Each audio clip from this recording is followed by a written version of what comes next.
मुख्यमंत्री नीतीश कुमार ने अपनी बातों को सहजतापूर्वक रखा, बल्कि बीजेपी ने भी साफ शब्दों में स्पष्ट कर दिया कि मुख्यमंत्री नीतीश कुमार के लिए अब बीजेपी में नो एंट्री बोर्ड लगा दी गई है। वो बीजेपी में कभी भी नहीं शामिल हो सकते हैं। और देखिए, कुछ ऐसे सवाल हैं जिसके जवाब सीएम खुद नहीं देते, और साथ ही साथ जब उनसे सवाल किया जाता है तो वो तेजस्वी यादव को आगे कर देते हैं। और आज भी जब पत्रकारों ने सीएम नीतीश से ये पूछा कि कैबिनेट का विस्तार कब होगा, तो सीएम ने इसका जवाब खुद ना देकर तेजस्वी की ओर इशारा कर दिया। पहले इस खबर को देखिए और फिर इसके मायने समझिए। एक बार नहीं, दो बार नहीं, बार बार सीएम नीतीश कुमार कैबिनेट विस्तार की बात को टाल देते हैं। आज जब सीएम नीतीश से पूछा गया तो फिर सीएम नीतीश ने तेजस्वी यादव की ओर इशारा करते हुए कह दिया कि इस बारे में इनसे ही पूछिए। मंत्रिमंडल विस्तार पर कुछ कहेंगे क्या? मंत्रिमंडल विस्तार पर कुछ कहेंगे क्या? आप मंत्रिमंडल कितना बड़ा है यहाँ? चर्चा बंद हो गई है। अपने मन से विरोध किया था दीनदयाल जी की जयंती मनाने का। विस्तार की बात करना हो तो हमसे पूछने के बजाय इन्हीं लोगों से पूछ लिया और पटिया का कौन। नीतीश कैबिनेट में आरजेडी और कांग्रेस कोटे से मंत्री बनाए जाने हैं। कांग्रेस की ओर से लगातार दबाव भी बनाया गया, लेकिन उसका कोई असर नहीं हुआ। सीएम हर बार इस सवाल का जवाब खुद नहीं देते और तेजस्वी की ओर इशारा कर देते हैं, लेकिन तेजस्वी भी हर बार बात को हंसकर टाल देते हैं। इस बार भी कुछ ऐसा ही हुआ। तो अब सवाल ये है कि बिहार में कैबिनेट विस्तार पर कोई खुलकर क्यों नहीं बोलता। पटना से संवाददाता आनंद अमृतराज की रिपोर्ट। तो कैबिनेट विस्तार पर क्यों नहीं बोलते सीएम, इस बात की चर्चा भी हम आपसे करेंगे और इसके मायने भी आपको समझाएंगे। लेकिन एक बार फिर से मुख्यमंत्री नीतीश कुमार ने इस सवाल के जवाब को तेजस्वी यादव पर डाल दिया। इससे पहले भी जब वो मीडिया से मुखातिब हुए थे, उस दौरान मुख्यमंत्री से जब यही सवाल किया गया तो उस दौरान भी उन्होंने तेजस्वी यादव को हाथ पकड़कर आगे किया और ये कह दिया कि आप जरा इनसे ही पूछ लीजिए। और देखिए, अब समझने वाली बात यह है कि सीएम नीतीश बार बार कैबिनेट विस्तार की बात को आखिर क्यों टाल देते हैं। तो मामला दरअसल ये है कि कांग्रेस और आरजेडी कोटे से मंत्री बनाए जाने। कांग्रेस बिहार में आरजेडी की पुरानी सहयोगी रह चुकी है। कांग्रेस से सीएम नीतीश खुद डील नहीं करते हैं और यही कारण है कि बार बार सवाल पूछे जाने पर वो तेजस्वी यादव पर फैसला छोड़ देते हैं।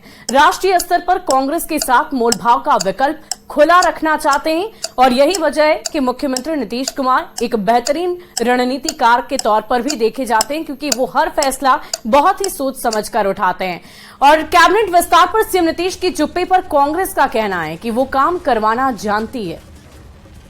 कांग्रेस को इस तरह की कोई सूचना नहीं है कि मुख्यमंत्री जितने मंत्री हैं उससे खुश हैं, तो मैं इस पे कोई टिप्पणी नहीं कर सकता जब तक हमको कोई वहाँ से बातचीत नहीं।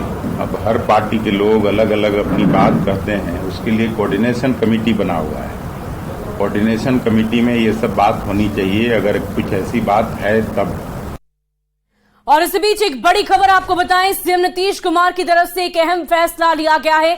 बड़ी जानकारी आपको दे रहे हैं। सीएम नीतीश कुमार ने आज जेडीयू के विधानसभा प्रभारियों के साथ बैठक की है और इस बैठक के दौरान उन्होंने बड़ा फैसला लिया है। बैठक में सीएम नीतीश कुमार ने प्रभारियों की टीम को भंग करने का निर्देश दिया।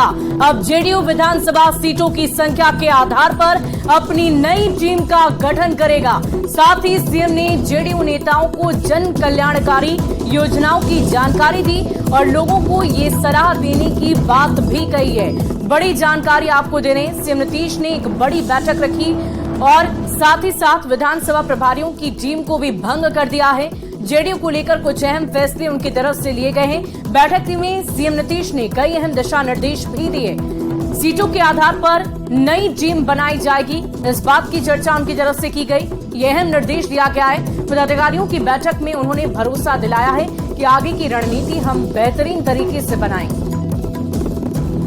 माननीय मुख्यमंत्री नीतीश कुमार जी, पार्टी के राष्ट्रीय अध्यक्ष, पार्टी के प्रदेश अध्यक्ष, पूर्व प्रदेश अध्यक्ष और माननीय मंत्रीगण की उपस्थिति में यह निर्देशित किया गया कि सांगठनिक कुछ एक निर्देश दिए गए और प्रदेश अध्यक्ष जी को कहा गया कि इसको पूरे तौर पर व्यवस्थित करिए। साथ ही साथ महत्वपूर्ण विषय इसको रेखांकित किया गया कि हमको जब काम करने का मौका मिला तो बिहार की जो तस्वीर हमने बदली है गांव की, जो कृषक समूह है, केवल जमीन पर जिनका आधिपत्य वही नहीं, उससे जुड़े हुए जितने लोग, उनकी कल्याणकारी योजना है। और दिल्ली की मोदी सरकार जिस तरीके का विकास के नाम पर फर्जीवाड़ा करती है, उन तमाम तथ्यों को संग्रहित करके आम लोगों के बीच ये संवाद कायम करना, ये केंद्र की सरकार कुछ करती नहीं है, केवल प्रचार करती है, जबकि सरजमी पर हम काम करते हैं। तो मुख्यमंत्री नीतीश कुमार के इस अहम फैसले के बाद अब सियासी गलियारों में भी चर्चा जोरों पर चल रही है। तो आपने सुना, मुख्यमंत्री नीतीश कुमार ने आज कई बातों की चर्चा की और कई कयास जो बिहार के राजनीतिक गलियारे में चल रहे थे, उन कयासों पर भी उन्होंने विराम लगा दिया और साफ शब्दों में ये कह दिया कि आईएनडीआईए के साथ हम एकजुट हैं और पूरी मजबूती के साथ हम आईएनडीआईए को और भी ज्यादा मजबूत करेंगे। और चलिए अब बढ़ते हैं अगली खबर की ओर। कैटल फीड्स और पोल्ट्री फार्म की कंपनी पर पटना आयकर विभाग की टीम ने छापेमारी कर दी है। दरभंगा सहित समस्तीपुर, पुणे, गुवाहाटी और कोलकाता में छापेमारी लगातार जारी है। दरभंगा में आयकर विभाग की छापेमारी, अशोक कैटल फील्ड्स एवं दिव्य दृष्टि पोल्ट्री पर छापेमारी लगातार जारी है। पटना में आयकर विभाग की टीम ने आज सुबह से ही फैक्ट्री में छापेमारी की है। कंपनी के मालिक अशोक मंसारिया, आनंद मंसारिया और राजकुमार मंसारिया की फैक्ट्री समेत आवास पर छापेमारी लगातार जारी है। बताया जा रहा है कि ये cattle feed factory, poultry farm और 4 मीन्स 3 भाइयों का है और इनके दरभंगा सहित समस्तीपुर, पुणे, गुवाहाटी और कोलकाता की कंपनियों में भी छापेमारी चल रही है। अशोक मंसारिया, आनंद मंसारिया, राजकुमार मंसारिया आटा मिल पोल्ट्री व्यवसाय, पशु आहार के निर्माण और बिक्री